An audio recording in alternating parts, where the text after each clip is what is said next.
May we have your attention, please? For the number of passenger miles travelled, rail travel is the safest form of land transport in Britain. And yet, when something goes wrong, the results can be serious. On the railway, a signal passed at danger, also known as a SPAD, has the potential to put two trains on the same piece of track at the same time, with potentially fatal results.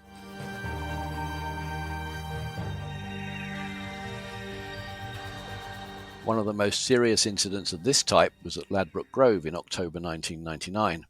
The head-on collision and subsequent fire killed 31 people and injured 523 more. It was as a result of the inquiry into that accident that the Rail Safety and Standards Board was formed. Since then, we've done a lot of work to help the rail industry improve its safety record, including reducing the number of SPADs. But we haven't managed to eliminate SPADs entirely. I'm Ant Davey, and today I'm joined by Trevor Parkin and Chris Harrison to talk about what we and the industry have done and continue to do to reduce SPADs, to deliver a better, safer railway. Trevor and Chris, welcome to both of you. Can I ask you each to introduce yourselves to our listeners? Where did you start in the railway, and what are you doing now? Trevor. Hi, yes, I'm Trevor Parkin. I'm currently the Head of Operations Standards for East Midlands Railway. I started my career at Doncaster Car Loco back in 1985 as a driver's assistant, and then moved to Nottingham in the late 80s as a driver, and then went through the usual kind of driver progression as a driver instructor, driver manager, which I did at Nottingham for several years, and then moved into operations standards in 2013. And then became an operations specialist, and then into my current role as head of op standards, but I'm also the professional head of operations for East Midlands as well. So that's a brief summary of my history. Thank you, Trevor. Welcome. And Chris. Hello, I'm Chris Harrison, and I started working in the railway back in 2003 when I joined RSSB. So I'm currently a principal risk analyst, and my role is to help the industry better understand risk. I do this through developing risk models, carrying out risk assessments, and generally providing advice, but in particular in the area of train accident risk. Thank you. So, Trevor, may I turn to you first? Would you tell us about the situation with SPADs on the railway around the time of the Ladbroke Grove accident and what we've been able to achieve since then? Yeah, back in the 90s, I think there was a huge amount of change going on, obviously with privatisation, rail track being set up.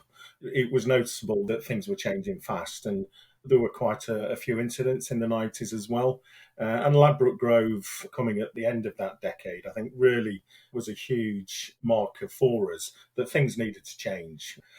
Competence management, training of drivers, signal sighting, all those kind of things were kind of carryovers from British Rail days, but needed to change. So after the Ladbroke Grove incident, I remember as a driver, I was rest day that day and I watched it on the television as it evolved in horror, really, that things like that could happen.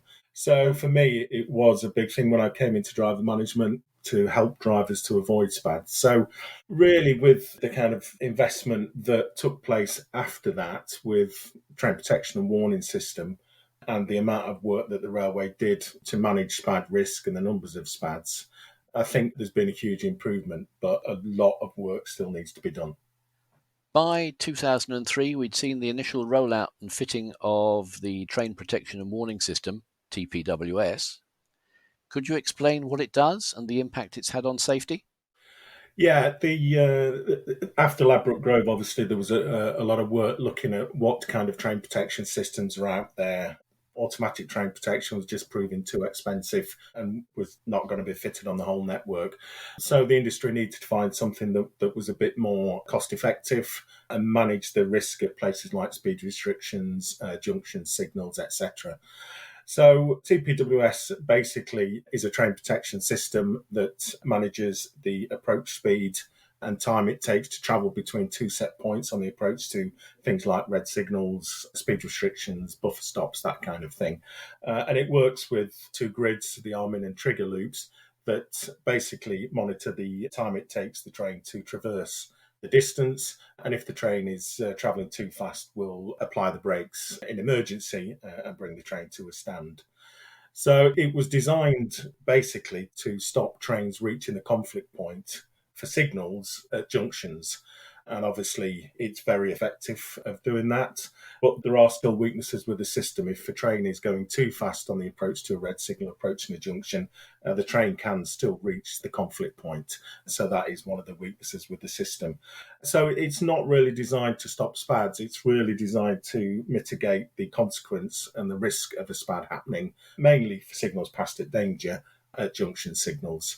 So that was the remit for it, and it has been hugely successful. In the early 2000s, as it was rolled out, we did see the SPAD risk start to decrease. And although drivers did feel at the time that it was a little bit more intrusive than it needed to be, I think the driver community welcomed it with open arms. And as we saw from 2006, the SPAD risk from them really started to come down, and it assisted with reducing SPAD numbers as well.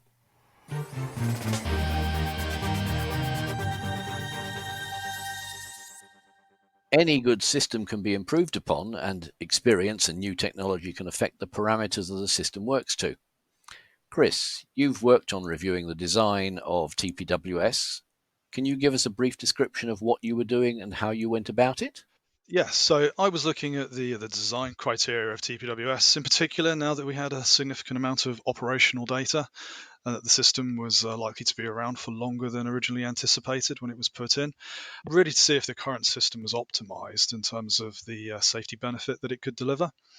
So what I was trying to do was try and understand the setup and whether it could be optimized, whether the parameters could be changed, really to deliver a greater safety benefit than what it was currently delivering.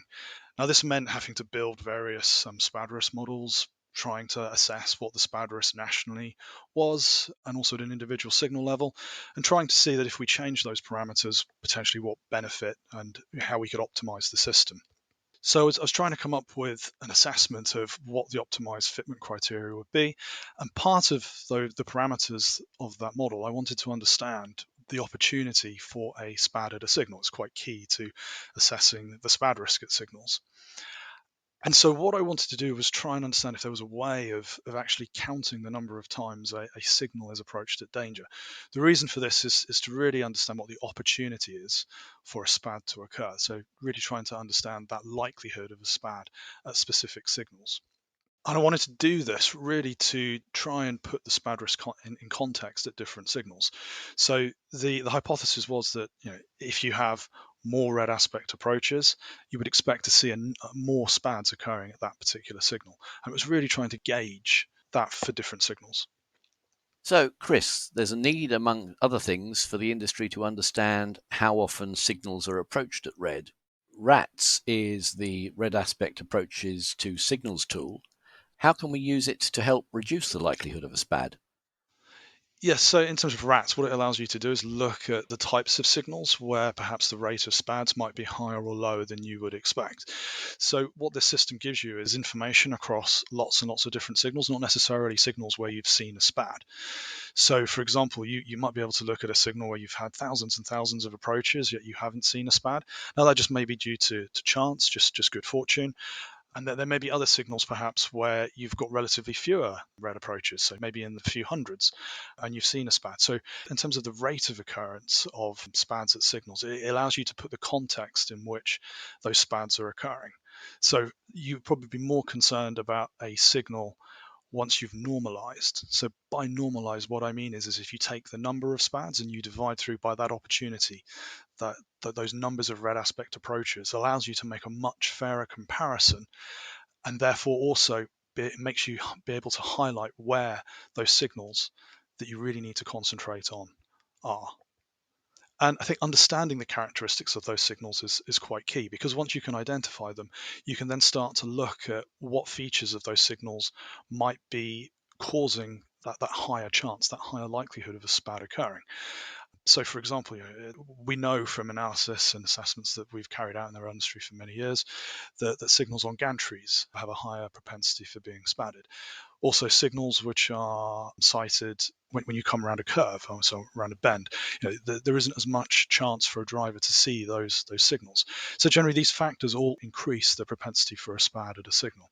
So what you can start to do is being able to compare these signals on a much fairer basis, you can then start to look at the specific signals where you may have a problem. And by doing this, it allows you to raise awareness, help develop additional training, as well as perhaps considering some of the infrastructure issues, all the things that you want to be able to do to help the industry and the relevant the operator, the infrastructure manager, network rail, for them to understand where the risk is and then identify the controls and mitigations that they can put in place to help reduce that likelihood of SPAD, and with the overall aim of course, bringing SPAD risk down. And in addition to that, we hope that by getting RATs actively used by the safety teams in their day-to-day activities and monitoring, we can as an industry share this learning, support and collaboration, and in particular, in the sort of national picture of SPAD risk management, so everyone understands what their part is and they can carry it out effectively. Thank you. Trevor, as an operations manager, can I get your point of view? Yeah, I mean, when RATS was first mooted, we were definitely excited by what it could do for us. One of the key things for us is timetable change. So being able to look at the profile of red signals before and after timetable change would enable us to manage our risk. We'd also use it for route risk assessment so that we could build that into our route training packs for drivers going forward. And post-SPAD analysis as well. It's very important that when we have SPAD incidents, which we obviously continue to do, is that we can see if there's been any profile with the propensity of red signals in that area, cautionary aspects, that kind of thing. So there's a number of areas where we can use this, and I think what we need to do going forward is just to really understand how to use it effectively, and obviously Chris and the RSSB team are helping us do that. And Chris, is there anything you'd like to add to that? So one of the other benefits of the RATS tool is that it also provides us with information about signals that haven't been SPADed. So we can be potentially more proactive. So using the data to understand the features, characteristics of signals that have been SPADed, we can use that to look for signals perhaps that we haven't seen a SPAD yet, to try and proactively put measures in place to try and stop SPADs from even actually happening. So it really is about moving from a more reactive to a more proactive approach to SPAD management.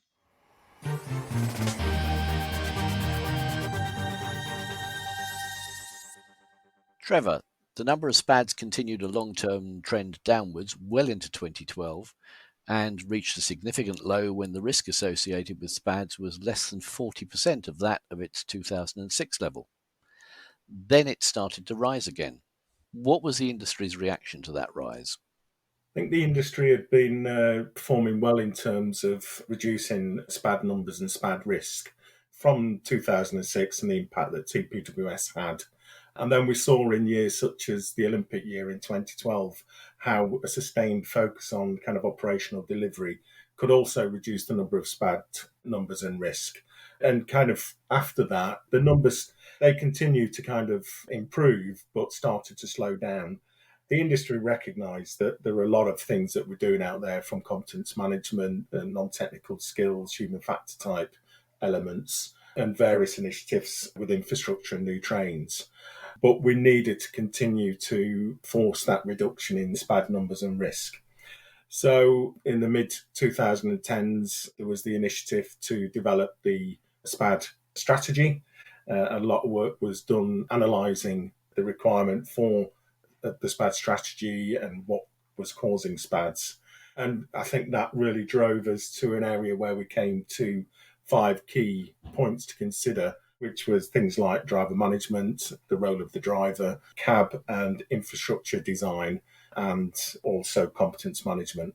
So from that point, we got to the end of 2017 where the SPAD strategy was ready to be launched, and there was a lot of work done to promote it at the time and get it out there to industry, and that's kind of where we got to with the SPAD strategy. And basically, that strategy acts as a good practice guide. You can pick various guidance out of the document that enables you to kind of implement strategies in those 5 key areas. So yeah, and we were kind of really happy with the work that we'd done to get the strategy to that point at the end of 2017. Trevor, you're currently the chair of the SPAD risk subgroup. Can you tell us why this group was set up and what it hopes to achieve? Yeah, certainly. After the kind of fanfare of the launch of the SPAD strategy, I'd recently joined the Train Accident Risk Group, and I was finding from my work at the Ops RAMs, the Train Ops subgroups, and other industry forums that the SPAD strategy wasn't landing. It wasn't getting out there. The knowledge of it seemed to be limited in some areas and poor in others. So I certainly felt that we needed to do more work to promote the strategy and implement it across the board, really. So I raised that Train Accident Risk Group and felt that the SPAD strategy working group should continue and that we move into an implementation phase for the strategy. So in early 2018, the group was reconvened. I ended up as chair of the subgroup, and we're now taking forward a series of initiatives to kind of implement the SPAD strategy. And that's what we did in the early phase, really. We did a lot of survey work around what the knowledge of the strategy was at top level with ops directors right down to people on the front line. So we could really understand whether people were aware of the strategy and the guidance contained within it, and were they implementing it. And I think that kind of gave us a little bit of concern that it hadn't hit home. So since then, we've been doing a lot of work around promoting the strategy.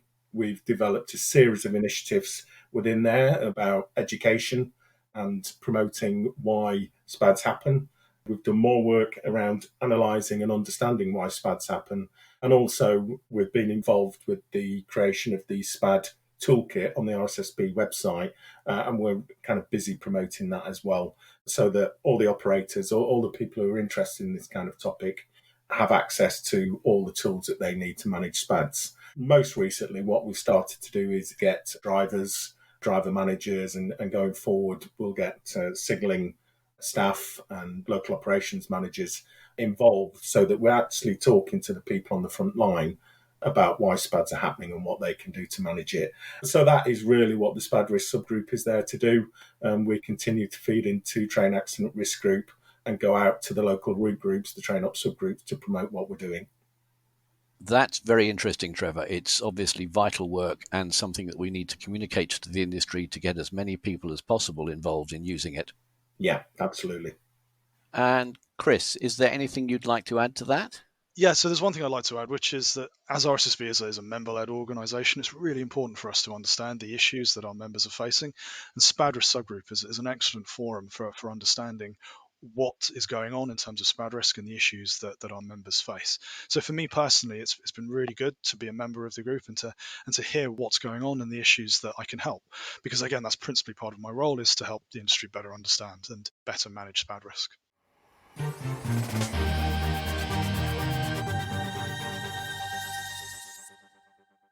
Chris, you're working on the RATS tool right now. What are the challenges that the industry faces? Over the last few years, one of the sort of biggest challenges is getting the tool sort of operationally working on live data. So we've cracked that challenge, and now the tool is available, and since October last year, it's been available to the industry. Now, currently, it only covers around about a third of the network, and that's principally due to sort of limitations in the underlying data. So the tool is based on two data feeds that Network Rail provide. So one looks at the signal status, so it tells you whether a signal is red or not red, and then the other data feed tells us information, provides us timings for when trains enter and exit signal sections. So the algorithms basically put these two feeds together, match them up for a particular signal, and then our algorithms churn through the data and estimate the number of times trains are approaching those signals at red. Now, the limitations that particularly the signal information, is only available for around about a third of the network. That's the principal limitation. But the train movement data is actually available for about 85% of the network. So what we want to be able to do is really extend the coverage of RATs so that we can cover as many signals as possible. And over time, that signal information, as new signaling schemes come online, actually that percentage, a third of the network that provides this signal status messages, will actually increase naturally. But we want to get there quicker. We want to maximize that 85% as soon as we can. So what we currently have on is a series of projects which are helping us to work out if there's something that we can do with that train movement data on its own to actually estimate the number of times signals are being approached at red. So we have a strategic partnership with the University of Huddersfield, and that was indeed the mechanism by which RATS was originally developed. We have a new project which is looking at trying to use this train movement data, and the early results are encouraging. And if we can get that to work, then potentially we can get RATS working on about 85% of the signals in the country. We also want to see if we can start trying to look at red aspects by train journeys rather than by signal approach. So at the moment, RATS is very much focused on what happens at a specific signal. But from the operator perspective, what would be really good and what they've been asking for is, can we kind of turn that on its head a bit? And instead of looking at it by signal, can we look at it by train service? So in other words, if you look at a particular train journey, can you actually pull out from the data all of the different aspects that particular train has experienced on its journey? Not just reds, but also the greens, the yellows, the double yellows. And this will really benefit in terms of performance. So I'm trying to understand on a particular journey where a train is being delayed, perhaps where there are issues perhaps with the timetable. And again, this sort of highlights another point about RATS, that originally when we started off developing the tool, it was very much from a safety perspective, very much from this need to try and understand how trains were approaching red signals, likelihood of a SPAD. But as we've developed the tool and as we've presented it to people and presented it to the wider industry, it's certainly captured the interest of the performance side of the industry, because they realize that the information that we've got, if we can marry that up with performance, you have potentially a very powerful tool. But from our perspective, what we're developing is something called rabbits. So red aspects by train services.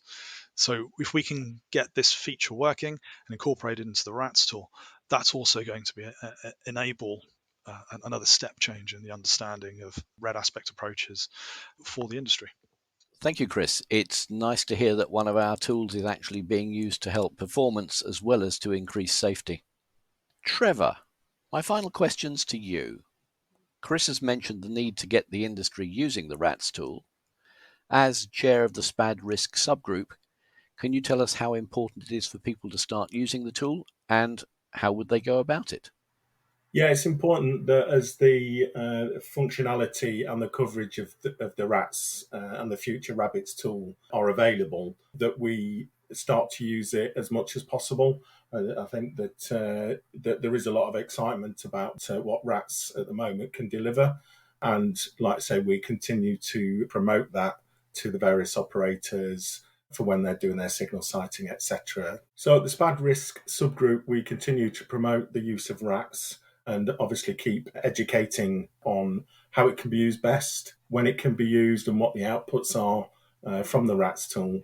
And obviously we will continue to update on the progress with Rabbits as that develops and is brought into a usable tool. Chris Harrison from RSSB and Trevor Parkin of East Midlands Railway, thank you both for giving us a great insight into some of the ways that we're all working to deliver a better, safer railway. And thank you all for listening. I hope you've found this interesting. If you have any comments on this podcast or any other thoughts, please email me at podcasts@rssb.co.uk. Until the next time, thank you again for listening, and goodbye.